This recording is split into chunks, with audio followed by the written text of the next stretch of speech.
अभी तक बेंगलुरु के अतुल सुभाष का मामला लोगों को भूला भी नहीं था कि एक बार फिर से अतुल सुभाष जैसी घटना दिल्ली से सामने आ गई। इस बार भी पत्नी के टॉर्चर से परेशान होकर पति ने अपनी जान दे दी और 1 घंटे का वीडियो बनाकर अपने पूरे दर्द को साझा किया है। तो क्या है ये पूरा मामला, चलिए आपको डिटेल से बताते हैं। दरअसल साल 2016 में दिल्ली के मॉडल टाउन में पुनीत खराना नाम के एक नौजवान की शादी वहीं की रहने वाली एक लड़की से हुई थी जिसका नाम मनिका पाहुआ है। शादी के बाद पुनीत और मनिका 1 साल तक पति पत्नी की तरह रहते हैं, लेकिन 1 साल के बाद दोनों के रिश्ते में गड़बड़ी की शुरुआत होती है और मनिका के मुताबिक पुनीत के घर वाले इससे घर के काम करवाते थे, झूठे बर्तन धुलवाते थे वगैरह वगैरह। हालांकि अगर देखा जाए तो ये एक बहुत ही नॉर्मल सी बात है, जहाँ किसी भी घर में लड़की जब ब्याह करके जाती है तो उसका खाना पकाना, बर्तन धोना, कपड़े धोना वगैरह इस जैसे काम करना एक बहुत ही मामूली सी बात समझी जाती है।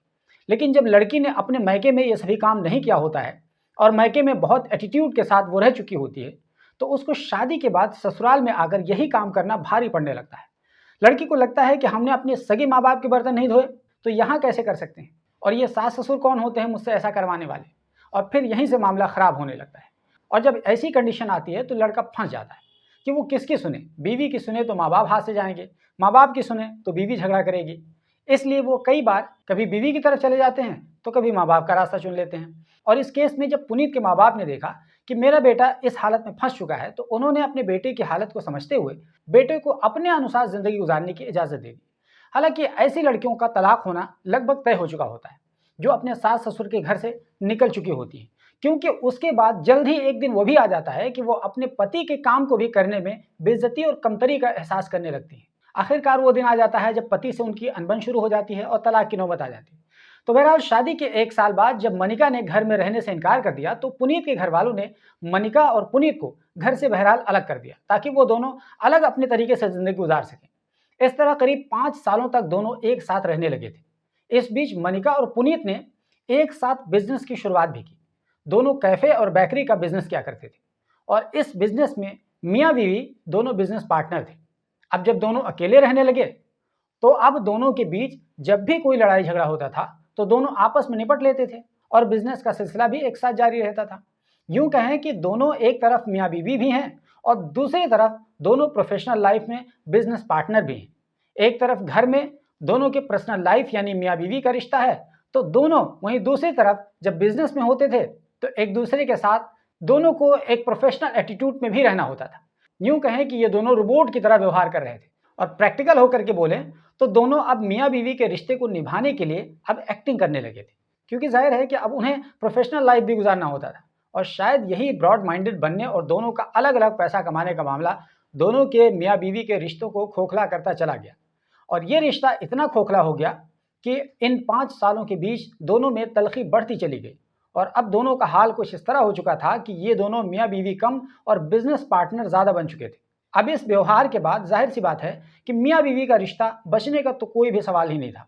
चाहे उसको ख़त्म होने में 2 साल लगे, 3 साल लगे, 5 साल लगे, और वही हुआ कि 5 साल के बाद 2022 तक उनके मियाँ बीवी वाले रिश्ते की कहानी ख़त्म हो गई। और अब जब एक दूसरे से प्यार मोहब्बत वाला रिश्ता ख़त्म हो चुका था तो उसके बाद पैसा पैसा पैसा ये वाली भूख पड़ने लगी थी। और इस पैसे की भूख ने दोनों को इस कदर स्वार्थी बना दिया था कि दोनों एक दूसरे की एक्टिविटी पर नज़र रखने लगे थे। यहाँ तक कि सोशल मीडिया अकाउंट के हैक करने तक की नौबत आ गई। और ये सभी कुछ हुआ पैसा कमाने की लालच में। आखिरकार ये सिलसिला चलता रहा और अब से 2 साल पहले दोनों का मन एक दूसरे से पूरी तरह भर चुका था और दोनों ने एक दूसरे से अलग रहने का इरादा कर लिया था। तो जब दोनों ने एक दूसरे से दूरी बना ली, यूँ कह लीजिए कि डिस्टेंस मेंटेन कर ली, तो पुनीत अपने पेरेंट्स के घर चला आया और पिछले 2 सालों से वो यहीं आकर रहने लगा था। लेकिन जाहिर सी बात है कि पुनीत का यूँ अपने घर में आकर के रहने लगना उसको इस तरह पत्नी से तो छुटकारा दिला नहीं सकता था। अब इस कंडीशन में दोनों के बीच तलाक की बात सामने आ गई और दोनों ने आपसी रजामंदी से तलाक फाइल कर दिया और 30 सितंबर को तलाक का फर्स्ट मोशन फाइल कर दिया गया। दोनों ने आपसी सहमति से क्या लेना है क्या देना है इसको तय कर लिया। लेकिन इस बीच मनिका ने पैसे की डिमांड जारी रखी और ये भी बताया गया कि कुछ दिनों से मनिका ये डिमांड कर रही थी कि वो बिजनेस को उसके हवाले कर दे, यानी वो पुनीत का बिजनेस उसके हवाले किया जाए। इसके अलावा पुनीत की बहन ने यह भी बताया कि मनिका ये भी डिमांड कर रही थी कि दोनों के वकील का पैसा भी पुनीत ही की तरफ से दिया जाएगा। ये और इसके अलावा कई तरह की बातें पुनीत के घर वालों की तरफ से कही गई हैं। हालांकि मनिका की तरफ से इस वीडियो के रिकॉर्ड किए जाने तक कोई बयान सामने नहीं आया है। अब जब यहाँ तक की नौबत आ चुकी थी तो पुनीत परेशान था और बहुत ज़्यादा परेशान था, और इसी परेशानी के आलम में जब पुनीत को बहुत ज़्यादा परेशान किया जाने लगा तो उसने अपने आप को ख़त्म करने का ही मंसूबा बना लिया। और आखिरकार पुनीत ने नए साल की पहली तारीख को लटक कर पंखे से केवल 39 साल की उम्र में अपनी जान दे दी। उसने सोचा कि अब इस नए साल को हमें नहीं देखना है। हालांकि पुनीत ने 31 दिसंबर की रात 3 बजे के समय के आसपास मनिका को फ़ोन भी किया था और करीब 15 मिनट तक दोनों की बातचीत भी हुई थी। लेकिन इस 15 मिनट की बातचीत में बातचीत कम, नोक झोंक, गाली गलौज और एक दूसरे पर आरोप लगाने की बात बहुत ज़्यादा थी। ये 15 मिनट का ऑडियो सोशल मीडिया पर वायरल है। इसके अलावा पुनीत ने इस बातचीत के बाद 1 घंटे के आसपास का एक वीडियो अपने मोबाइल में रिकॉर्ड किया और इसमें बहुत सारी डिटेल बताई। जाहिर सी बात है कि ये वीडियो पब्लिक में अभी तक सामने नहीं आ सका है क्योंकि पुलिस ने पुनीत का मोबाइल अपने कब्जे में ले लिया है। तो इसलिए ये बता पाना मुमकिन नहीं है कि उसमें पुनीत ने एक्चुअल में क्या कहा है। हाँ, इतना ज़रूर अंदाज़ा लगाया जा सकता है कि उसमें पुनीत ने अपनी पूरी परेशानी का जिक्र किया होगा और उसके लिए मनिका और उसके परिवार को, उसके पिता को जिम्मेदार बताया होगा। तो पुनीत ने 2 रिकॉर्डिंग की, एक वीडियो रिकॉर्डिंग और एक दूसरा फ़ोन रिकॉर्डिंग, और उसने मनिका से जो 15 मिनट की बातचीत की है, अगर आप इस 15 मिनट की गुफ्तगू को सुनेंगे तो उसमें साफ तौर पर आप समझ पाएंगे कि पुनीत ने क्या कुछ कहा और इशारा दे दिया था कि वो अपनी जान देने वाला है। उसने कहा कि अब मेरे पास कुछ भी खोने के लिए नहीं है, और उसने आखिरी इशारा भी दे दिया था कि वो क्या करने जा रहा है। उसने मनिका से ये भी कहा था कि कल तुम सुबह अपनी हैसियत यूट्यूब पर देख लेना। यानी वो ये ऑडियो जाहिर सी बात है वायरल करने वाला था और उसको पता था कि इसको सुना जाएगा और उस पर हंगामा भी होगा। वहीं इस दौरान उसकी पत्नी मनिका, जिससे डाइवोर्स का पूरा केस चल रहा था, उससे जब पुनीत ने पूछा कि तुम तलाक दोगी या नहीं दोगी, इस पर मनिका का जवाब था कि मैं तेरी शक्ल नहीं देखना चाहती हूँ, खींच कर चाटा पड़ेगा अगर सामने आएगा तो। तो इस पर पुनीत ने कहा कि जब हम कोर्ट में थे तो तुम्हें ऐसा कर लेना चाहिए था। यानी जहाँ तक चाटा मारने वाली बात थी, तो जब हम कोर्ट में एक दूसरे के आमने सामने थे तो चाटा मार लेना चाहिए था। तब मनिका ने कहा कि तेरे अंदर इतनी हिम्मत ही नहीं थी कि तुम मुझसे नज़र मिला सकता था। तो उसके बाद पुनीत कहता है कि चाटा मारने के लिए शक्ल मिलाने की क्या ज़रूरत थी, नज़र मिलाने की क्या ज़रूरत थी। तो मनिका ने बहुत ही कॉन्फिडेंस में कहा कि उस टाइम मेरा मन नहीं था हाथ गंदा करने का। तो सोचो, इस तरह की बात हो रही थी, और इस तरह की बातें होने के बाद पुनीत ने 1 घंटे के आसपास का वीडियो रिकॉर्ड किया और उसके बाद उसने अपनी जान दे दी। और जब सुबह हुई तो काफ़ी देर तक जब पुनीत का कमरा नहीं खुला तो घर वालों को शक हुआ। पहले तो पुनीत की माँ को लगा कि शायद देर से वो सोया हुआ है, इसलिए सो रहा होगा। लेकिन जब काफ़ी समय हो गया, दोपहर का वक्त हो गया और अंदर से कोई एक्टिविटी की आवाज़ नहीं आई, मोबाइल वगैरह की भी आवाज़ नहीं आई, तो पुनीत की माँ को थोड़ा सा शक हुआ। उन्होंने दरवाज़ा खटखटाया और कई बार जब दरवाज़ा खटखटाया और दरवाज़ा नहीं खोला गया तो उसकी माँ को काफ़ी हद तक यकीन हो गया कि कुछ गड़बड़ है, और उसने पुनीत के पिता को फ़ोन किया। और जब वो आकर के उन्होंने दरवाज़ा खोला, बल्कि यूँ कह लीजिए दरवाज़ा तोड़ा, तो देखा कि पुनीत लटका हुआ था पंखे से। ये मंज़र देखकर घर वालों के पैरों के तले ज़मीन खिसक गई, उनकी चीख निकल गई। पुलिस को कॉल किया गया, पुलिस ने आकर के लाश को निकाला और अपने कब्ज़े में लिया, पोस्टमार्टम के लिए पुलिस ने भेज दिया। अब आपको ये बता दें कि ये पूरी घटना दिल्ली के मॉडल टाउन इलाके के कल्याण विहार इलाके के पुनीत के घर में पेश आई। मीडिया रिपोर्ट की माने तो पुनीत जिस घर में रहता था वो भी उसने मनिका के नाम पर कर रखा था। फिलहाल पुलिस ने पुनीत के घर वालों की तरफ से दी गई तहरीर के आधार पर केस दर्ज कर लिया है और आगे की कार्रवाई की जा रही है। तो अभी कुछ दिनों पहले एक बीवी ने पैसे की लालच में आकर अपने पति अतुल नाम के उस व्यक्ति की जान ले ली थी, और अब एक बार फिर एक बीवी ने पैसे ही की लालच में दिल्ली के अंदर अपने पति की उसने जान ले ली। लेकिन इतना तो तय है कि अगर ये रिश्ता मियाँ बीवी का होता और दोनों के बीच बिजनेस का रिश्ता हावी ना होता तो शायद ये नौबत ही नहीं आती। लेकिन जब ज़रूरत से ज़्यादा मॉडर्न बनने की कोशिश की जाती है और पर्सनल लाइफ और प्रोफेशनल लाइफ अलग अलग होने के ये जो चोचलेबाजी की जाती है, इसको दिखाया जाता है, तो इस तरह के साइड इफ़ेक्ट आमतौर पर देखने को मिलते हैं। आमतौर पर ऐसा देखा गया है कि इंसान जब तक कमज़ोर रहता है तब तक वो किसी के मातहत रहना स्वीकार कर लेता है, लेकिन जैसे ही वो मजबूत हो जाता है, चाहे पैसे से हो, पावर से हो, शरीर से हो, दिमाग से हो, ओहदे से हो, पोस्ट से हो या और भी दूसरे तरीके से हो, तो फिर उसके बाद वो कभी भी मातहत बनने को स्वीकार नहीं कर सकता। ये एक इंसानी नेचर है, ये चाहे महिला हो या पुरुष हो।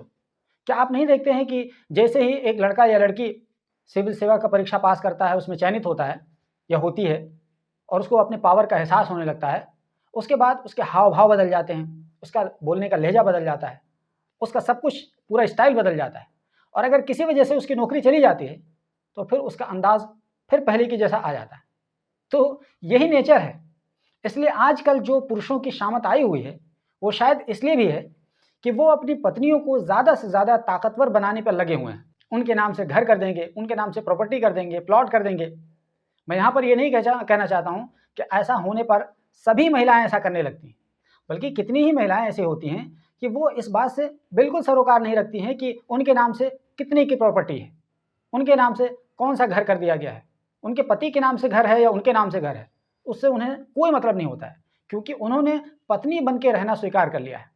मैं ऐसी महिलाओं की बात कर रहा हूँ जिन्होंने अपने पति को पार्टनर की तरह ट्रीट करना होता है।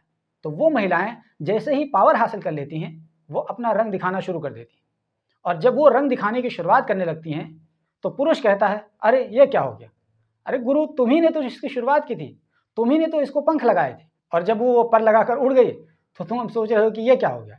बहरहाल मैं आपको यहाँ एक ऐसी घटना का जिक्र करता हूँ जिसको मैं जानता हूँ, और मैं जहाँ रह रहा हूँ मैं वहाँ का इस घटना को बता सकता हूँ कि सऊदी अरब में एक व्यक्ति रहकर पैसा कमाया करता था, और वो 2 या 3 साल में अपने घर वो सऊदी अरब से आया करता था। और ज़ाहिर है पहले फ़ोन वगैरह तो होते नहीं थे। तो जब वो एक बार अपने घर आया तो क्या देखता है कि वो एक ऐसे घर में दाखिल हो रहा है जिसमें पहले एक पुरुष उसकी बीवी के साथ मौजूद था। अब जब उसने ये पूरा मंज़र देखा तो उसने विरोध किया, तो पता चला कि अब ये व्यक्ति जो उसके घर में है वो उसकी महिला की ज़िंदगी में शामिल हो चुका है, और जो उसका अपना असली पति सऊदी कमाने वाला था वो उसकी ज़िंदगी से आउट हो चुका है।